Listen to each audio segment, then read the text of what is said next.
Good morning, good afternoon, good evening, wherever and however you may be listening. I'm Clay Thomas alongside Cam Mena, and this is the Crushcast. Crushcast is presented to you by the Cayuga Health System, the system that provides seamless, comprehensive, community-centered care for the many residents across the Finger Lakes in central New York. With us is new Crush infielder Tyler Gendron.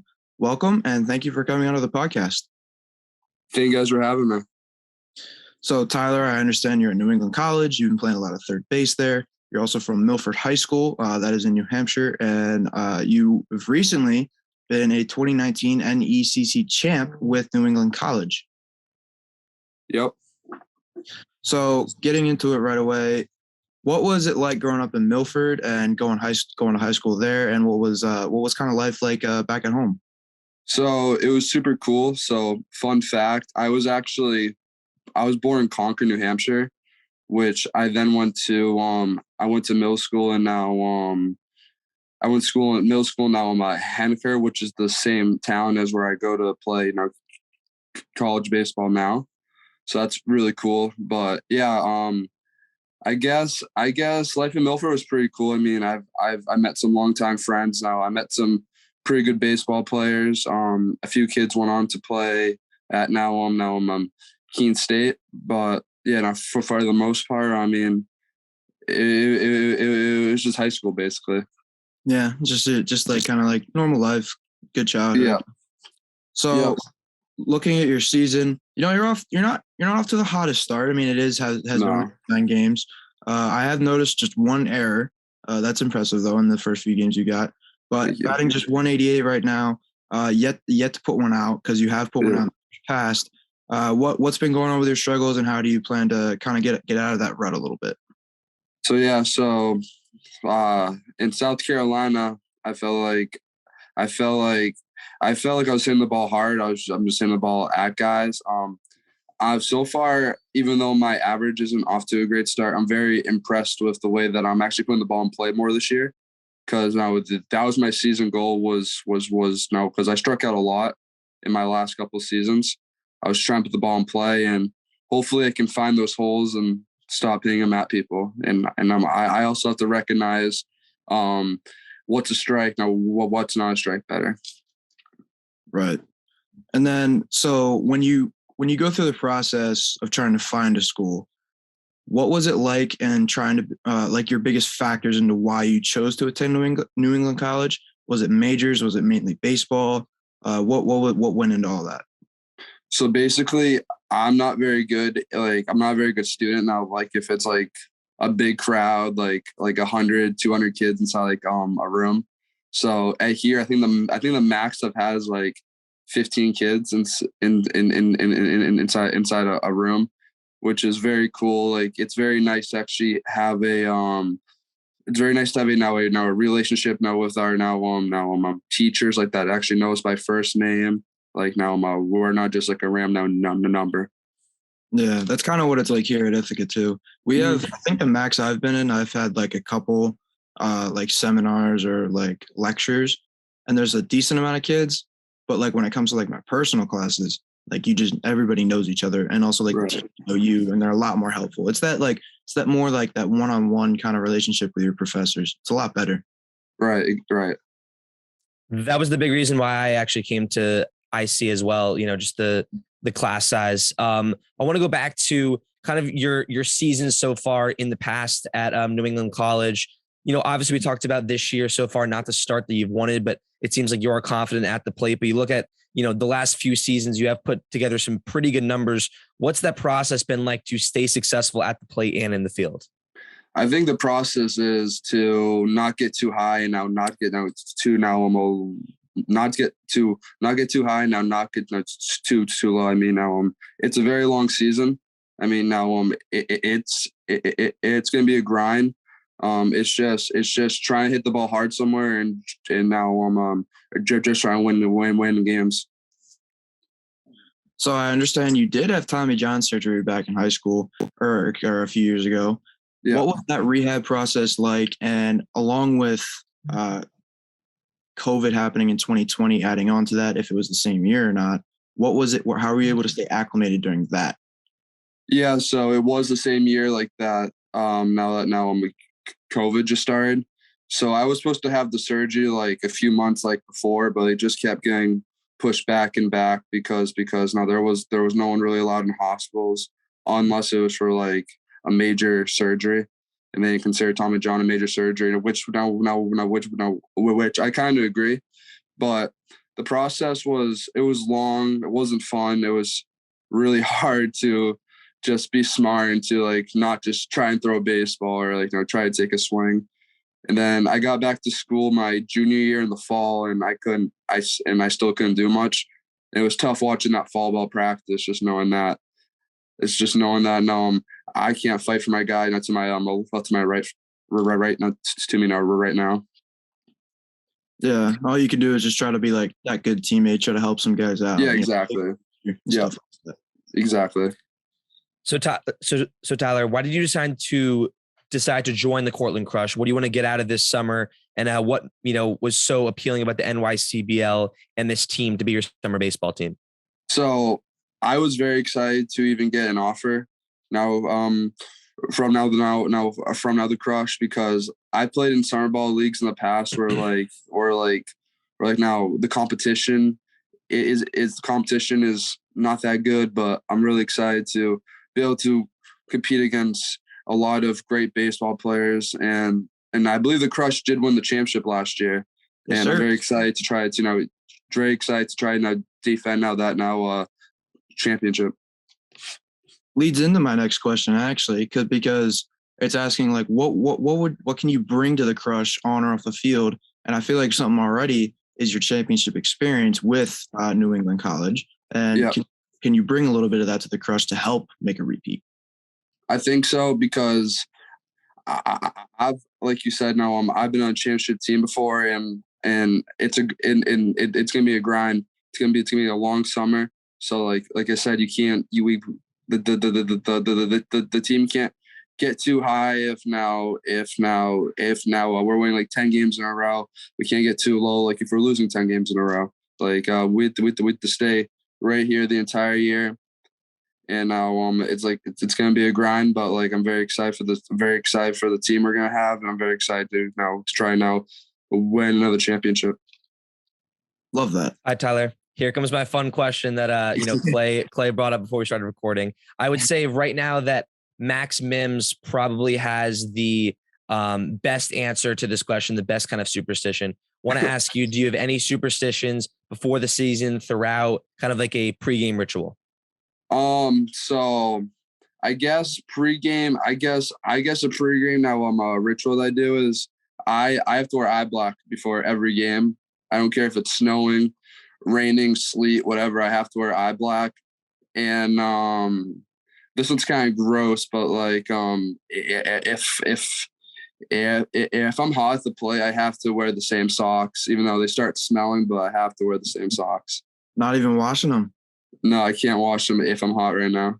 That's like a classic thing. Like some guys like, oh, I have this certain equipment. It's not getting touched. Like some guys exactly.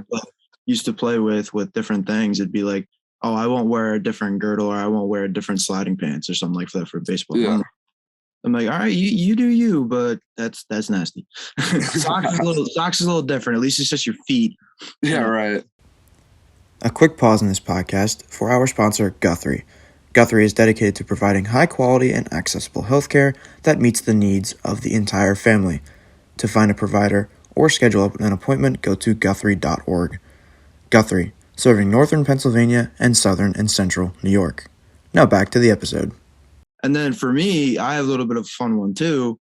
Jersey numbers. A lot of people take them to heart. And I understand you're number 3 at New England College, and I believe you're number 36 here at the Crush. Yeah. So why choose those numbers for these teams, and also numbers in the past that you may have had? Yeah, so I've worn 3 my entire life because my favorite team is the Tampa Bay Rays, and as a kid I loved Evan Longoria, and I played third base. I've always played third base as a kid, and he's probably been one. He's definitely been one of the players now that I definitely have now looked up as I looked up to as a kid. I'm like, at some point in my life now I want to be just like him. Now, like, he's a great baseball player, and he's also a great person. Now off the field as well. And for the reason I chose 36 is because number 3 would not have fit me. So the size didn't fit me. So I had to go with a larger jersey number. That's fair. That's fair. For me, it was always in high school, it was always 52 because when I played football. But for baseball, it was kind of like, if there was one there, there was one there. But sorry for 2 things. You being a Rays fan, Cam probably is not a fan of that because he's a Yankees fan. Yeah, I was just going to say that. You got his number on that. But with the Rays in Longoria, I got your number because I'm a Phillies fan, even though that was 14 years ago. Oh, I know. I was just going to say that, Longoria, obviously a great player, great person, but I know growing up as a Yankees fan, having always to, see Longoria in the 3-hole for the Rays after a while, kind of got old. So, oh, I bet. Not a big fan of that one. See, my memory of him was him being on the cover. I think it was, I want to say MLB. It was when they were making 2Ks. Yeah. Yeah. Still when they did that. And I remember he was on the cover of that. And I had like a little, I think it was a DSi. And I played that game on that for a while. I never had it for like PlayStation or anything, but that's the game I had on. But that's like my longest memory of him because it's like, I watched the Phillies growing up and that was about it. Or like anybody else. Like I didn't watch the Rays like that. Right. But speaking of like the Rays, they've been making some moves. I know. I am very surprised that they've been doing that. Very surprised considering that they usually don't like to spend. Yeah. I'm surprised they even actually tried to get Freddie Freeman. I know. I saw that. I was like, what? But outside of the Rays, Tyler, do you think there's one team in the AL East right now that's a clear favorite? I would probably say the Blue Jays or probably the Yankees are the top 2 for me, who are the favorites to win the division. The Yankees surprised me though. The Blue Jays I agree with, but he surprised me a little bit. Not gonna lie, Cam can disagree with me, but I just can't stand the freaking Sox, man. I was so upset when the Red Sox knocked us out of the playoffs last year. It was just so frustrating. Yeah, and they just got storied too. Yeah, saw that. I was because I'm a Phillies fan. And we got Castellanos and Schwarber, and I'm really excited for that. But the other thing, too, is we got both of those guys, and their total contracts are still cheaper than Trevor Story's one contract, which is insane. Yeah, that's crazy. It's almost like I don't understand it, but it's awesome. And I love Castellanos, and the rivalry between him and Philly media is just going to be the best thing in sports. And it's already off to a great start because this press conference yesterday was just hilarious. He's an absolute beast, Castellanos. I will say that. He was on my fantasy team for years. I'm not sure if you guys do play fantasy baseball, but I was in this dynasty league and I actually let go of Castellanos, kind of replaced him with Jesse Winker last year, but he's an absolute monster. Clay's a big fan of Kyle Schwarber. I think they're trying to. I don't know why you think anything different of him, man. I think the Phillies are expecting Kyle Schwarber to be on a different level than what he can actually bring to the table. Hey, he's just entering his prime, man. He's just entering his prime. See, he's going to hit 30 home runs. He's going to do it again because he's playing at Citizens Bank Park. He's going to hit at least 15 over that right field wall. We'll see. All right. Yeah. All right. So we've also got March Madness going on now. If you're in March, you can't not talk about it. It's not my thing. I made my bracket and I literally flipped a coin for the entire thing. Every time it was heads, I picked the favorite. If it was tails, I picked the underdog. And it still picked Villanova. And I'm top 3 in my bracket pool right now. So my coin's great, It's very nice. Did you make a bracket and do you have any favorite college teams to watch? Yeah, I did make a bracket and it's probably one of the worst ones I think I've ever made in my life. Right there with you. I took Gonzaga, and they lost last night. And I had Gonzaga against Kentucky in the Final Four. So I had one side of my Final Four is completely out. I have Kansas left still. That's the only team left in my Final Four is Kansas, but it's gonna be pretty hard to win if I don't have the national champion in. So yeah, sorry. What's that? My bad.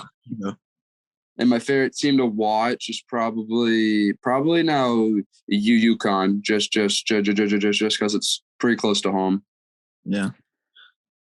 Cam, how's your bracket doing?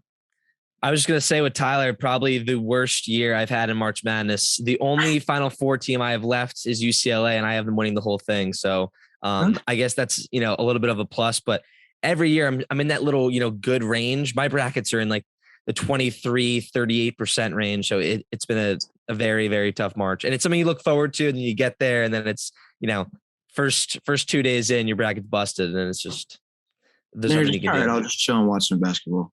Yep. Can't like complain. it's crazy. It's crazy for our bracket, the bracket pool that I'm in, because so many people picked Gonzaga. A few people picked Auburn. One kid picked Arizona. They're all done. And then one kid picked Tennessee. And so he was done real early too. But me and two other kids are still in it because one has Purdue, one has Arkansas. So yesterday was huge. Yeah, I bet. And I got Nova. And I'm just like hoping my coin stays true. I always joke, I'm like, the coin is predicted, it is decided. Like I always keep doing that. I was like, you're losing. Like I kept telling my friends that last night about Gonzaga. I was like, it's not gonna happen because the coin didn't pick them. The coin. And it's funny, it wasn't a special coin. I was just sitting in a room or in my house or in my aunt's house in Florida, and I just started flipping. I was like, all right, cool. It was just easy like that. Takes a lot of it. And it's a lot easier too, because it's always like the people that think they know what's going to happen always do work because they can't predict the unpredictable. Right. Like they can't predict upsets. So I'm just flipping a coin and I'm like, I'll just see what happens. Like it's a shot, I will never flip a coin because my sister knows nothing about basketball, and my sister does better than me almost every year. It's so frustrating because I watch almost every game. I'm like, how? It sucks, man. But it's fun to watch.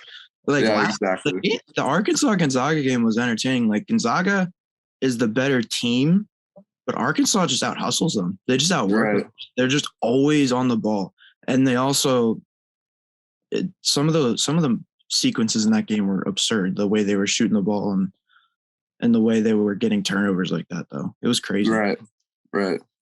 But it was fun, and then. Also, we had a little bit of NFL free agency just happened. I don't know if you're a big football fan or not. Yeah, I'm a huge football fan. You a Pats fan? No, God, no. Oh, okay. Bills fan, yep. There you go. Okay. All right. I respect that. Staying away from New England. Yeah. I have a huge Josh Allen poster and a huge Josh Allen jersey in here right now. Oh, I see it. Yeah, right there. Nice. Do you have a Joe Shane poster or a Brian Dable poster? Because no, I was so happy. We brought him over here to the Giants. I was so happy they got rid of him. Oh, really? Yeah, Brian Dable? Are you kidding? I hated Dable. I don't think you can say that. He put together a very good offense and kind of, was big in Josh Allen's success. Yeah, I agree with that. Like, there's just certain games it's like now every year they played against the Chiefs in the playoffs. It feels like he just coached just to coach instead of like he was very conservative against the Chiefs in the playoffs. I felt like instead of just going for it on fourth down. You just ruined Cam from being a Giants fan, man. I know. Very conservative, I felt like during big games. Yeah. What'd you think of the Von Miller signing? That was kind of out of nowhere. Yeah, I was definitely not expecting that. I mean, so right now, I live in an apartment with now 5 other baseball kids on the team, and now we're just watching like a show or something. They go, "Yo, the Bills just got Von Miller." I said, "No way." They go, "Yeah, now the Bills just got Von Miller." I'm like, dang, that would have been nice to have him for those freaking 13 seconds against the Chiefs last year. Seriously. Yeah. It was kind of funny. I feel like they just like threw as much money as they possibly could at him once J.D. McKissick like did a reverse and said, no, I don't want to. Yeah, exactly. I will say that much money for that long for a guy who's that old, it's a little skeptical. That's all I'll say. It was not smart, but like, no, I mean, Von Miller can win the Super Bowl, please. Win now. He can retire at any year too, so it is. Yeah, exactly. But I believe we've run our course here on this podcast, unfortunately, which is always a sad part. Any final thoughts going into the rest of the season and into the summer leading up? I'm very excited for now the rest of the season here for my season here at now New England. I feel like our pitching staff is really, really good. We just have to hit. If now we can hit, we're gonna make some noise, I feel like. And I'm really excited for the summer. I've seen a few good kids so far that I know, and I'm very excited. There's a kid that's on my team who he's playing here, and now he's very good now. Penn, young, he has a really wonky now arm slot, and he's gonna be tough to hit. That's awesome, man. And I look forward to it too, and looking forward to meeting you in person, calling your games, and seeing you in action. Thank you, guys. Appreciate it. With that, again, thank you, Tyler, for joining us on this rendition of the Crushcast, brought to you by Tompkins Trust Company. For over 180 years, Tompkins Trust Company is your local, mobile, remarkable community bank. This is where I always struggle. Let's see if I can do it. Follow the Cortland Crush on Twitter at Crushball, on Instagram at Cortland Crush Baseball, and subscribe to the Cortland Crush YouTube channel. I killed that. I'm Clay Thomas with Cam Manna. Thank you for listening.